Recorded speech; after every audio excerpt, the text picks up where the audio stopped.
It's finally happening. The Walt Disney Company, after all of these years, after all the divisive content, has finally caught the attention of the mainstream media. No, not in a praiseworthy way, but finally, Forbes is calling out Disney and Disney World and Disney Parks. Even the head of Parks and Experiences, Josh D'Amaro. Ladies and gentlemen, the mainstream media has finally turned on the House of Mouse.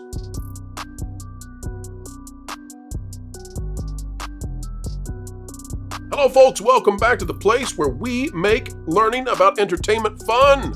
We do it by telling the truth, we explain it, we keep you ahead of the culture curve, and we love doing it. Despite the kicking, screaming, and wailing of the Hollywood elites, we continue to beat them back with the good stick of truth. Folks, it's time to talk about the fact the mainstream media has turned on a certain Mickey, and you're not going to believe what they have to say as they lay down the gauntlet on a certain ride, just brand new, over at Walt Disney World. Folks, you're going to have a good time. Let's bring on the panel right now. We have come to the point now where the mainstream's willing to call out Disney. Here's what it says. Disney's theme park design division is famous for its secrecy, so when it recently posted a full video of its newest attraction on YouTube, a month before it launched, it seemed to be the dawn of a whole new world. It may not last for long. We're not going to tell you what Imagineers are. That's important for the general audience. You all already know that. But going down, it says... it talks about what the Disney Imagineering, facilities look like. We're going to keep going. Here we go. Due to debut later this month at the Walt Disney World's Magic Kingdom Park in Orlando, the ride isn't a showcase of new technology and is instead a rethemed version of classic Disney log flume Splash Mountain. This is why it has been the subject of so many feverish attention from fans, and it has also made it highly controversial. It's going to give you the history of Splash Mountain and of Song of the South. We'll skip all that because most of you out there already know it. Set in New Orleans during the 1920s, The Princess and the Frog tells the story of a hardworking waitress named Tiana who dreams of opening her own restaurant.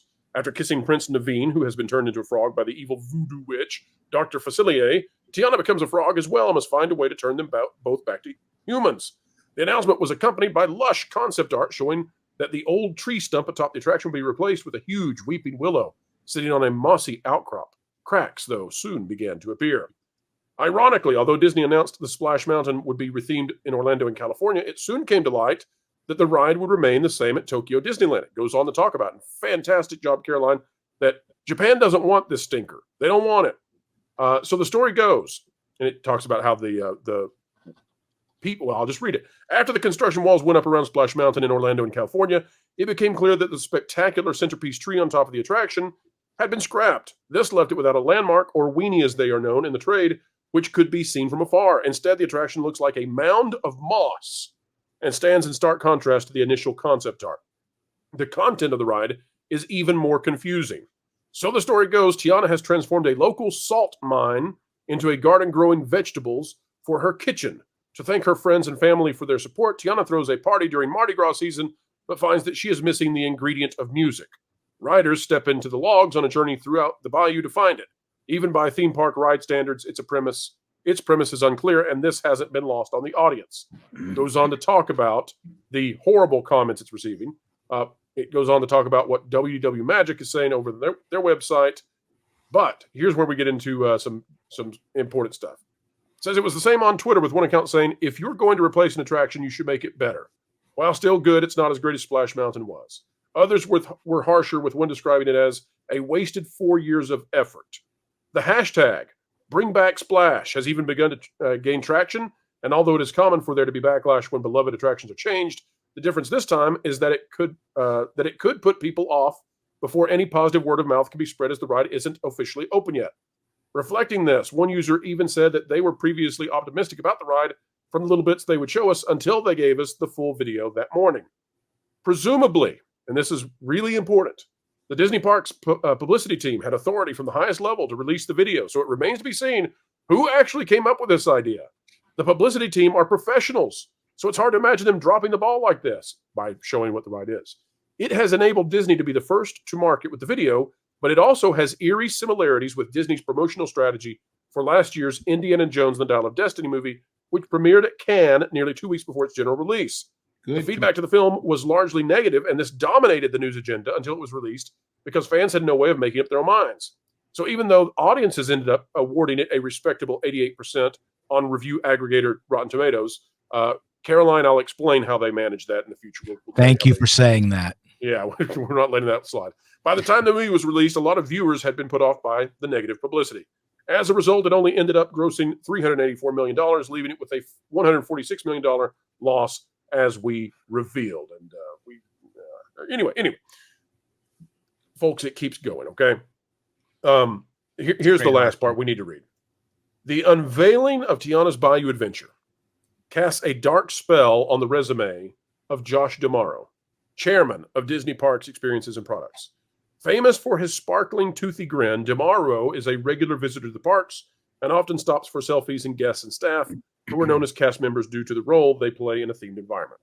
D'Amaro himself has 151,000 followers on Instagram, where he posts pictures of himself inside the rides or inside the parks riding roller coasters, brandishing lightsabers and eating soft serve. Time will tell whether he will still be smiling when Tiana's Bayou Adventure has been open for a few months. So this is one of those things that cuts both ways for Josh D'Amaro, because he needs to be the Disney brand really does well when they have someone at the top that is a likable, affable, and laughing, smiling person. But if that person also has to be known as a shrewd business executive who leads a giant mega corporation that does more than releasing Disney movies and having theme parks, this is a problem. Because the rest of the company needs to have that edge. The rest of that company is not a smiley guy with a sweater kind of company. It is a giant media conglomerate that does sports and movies, like the Night Dog movie. You know, all those other qualifications aside, the boss has to understand who the market is and who the audience is, and what they like and what they will like and what they won't like. He's got to be the guy who says yes to this, no to that, maybe to this. Let's talk about it. We don't have that now. We won't have it if Josh is it. We certainly won't have it if the person who's ruined the movie studio is it. But to me, there is a larger issue involved in this whole thing. We cannot let lies persist or stuff like this happens. What do I mean? I mean, Song of the South was never a racist movie. It never was about slavery. It never, ever, ever deserved any of those criticisms. You can like or not like the movie. Yeah. I think it's a pretty special and wonderful movie. And I've had a bootleg copy of it on VHS for as long as I can remember. But because you literally couldn't find it. It didn't exist. It was censored because of this reputation. So the first time that somebody somewhere in Imagineering or in the executive office said, well, we got to do something about that thing, somebody should have said, why? And they would have said, well, because everybody knows. Oh, do they? Have you seen it? Well, no, but I know that. And that's how this stuff happens. Yeah. That's how all of these lies in our culture and our society persist and wind up being embodied in something like this that costs huge money and gets huge attention, all because why? And also, we now have the two most popular recent princesses of Disney, and Disney has always been the company that's all about those princesses, and that would be Moana, got a rusty, non-functional splash pad, and Tiana got this thing. If they can't take their most popular IP and make something worthy of its popularity and the size of built-in audience it's already got, and do that, what good are they? What good are they? And ladies and gentlemen, boys and girls of all backgrounds, we know they don't say that at Disney World. We know that's gendered language, but we dare to do it. Why? Because we are stunning and brave. Folks, on the way out the door, consider clicking the like button, share, subscribe, click it, stick it to the algorithms, it's the notification bell, drop a comment right on down below, low. Let us know your thoughts. Folks, wherever you are and whatever you're doing, keep learning, keep growing. And even if you are stuck on a log in Tiana's Bayou Adventure, even if you are being currently evacuated, as so many have been, keep having fun.